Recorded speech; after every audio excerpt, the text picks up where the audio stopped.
सद्गुरुनाथ महाराज की जय।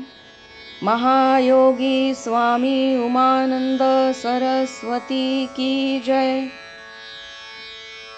श्री गुरुगीता हा गुरुभक्ती योगाचा मंत्रराज आहे.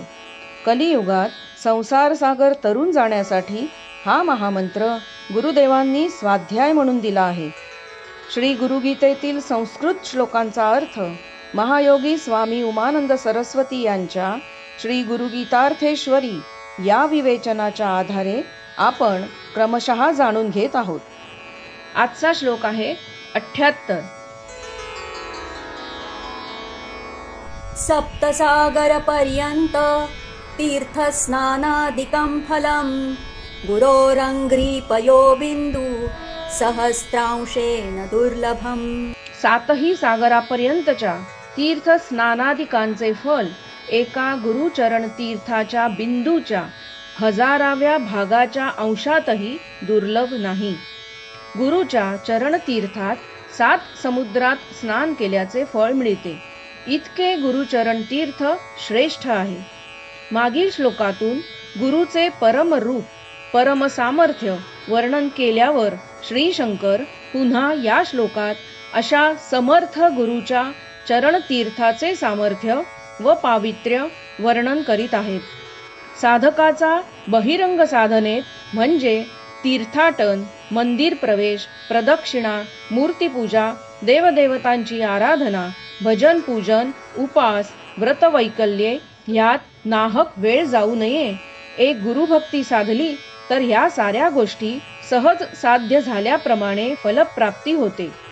हे साधकाच्या मनावर पटविण्याचा श्री गुरुगीता प्रत्येक श्लोकात प्रयत्न करते. सर्व सप्तसागरात स्नान करणे कोणाला कधी जमेल का? पण गुरुचरण तीर्थ बिंदूच्या 1000व्या अंशात एवढे फल देण्याचे सामर्थ्य आहे. याचा गर्भित अर्थ हा की गुरुभक्तीने सप्तधातूंची शुद्धी होते.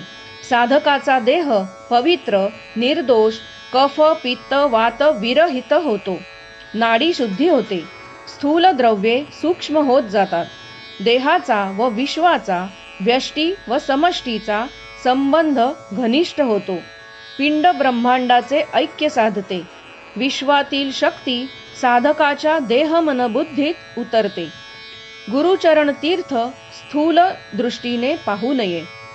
आध्यात्मिक उपासनेत स्थूलावरील बहिरंग साधनेपेक्षा सूक्ष्म अंतरंग मानसिक साधनेला जास्त सामर्थ्य, प्रभाव, जोर व साफल्य असतात.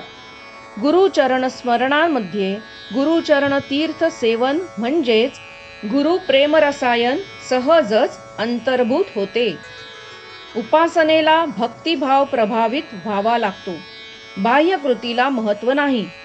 गुरुप्रेमरसायन असे आहे की ते सप्तधातू निर्दोष करते. सप्तधातूंची शुद्धी हेच सप्तसागर स्नान होय. सद्गुरुनाथ महाराज की जय.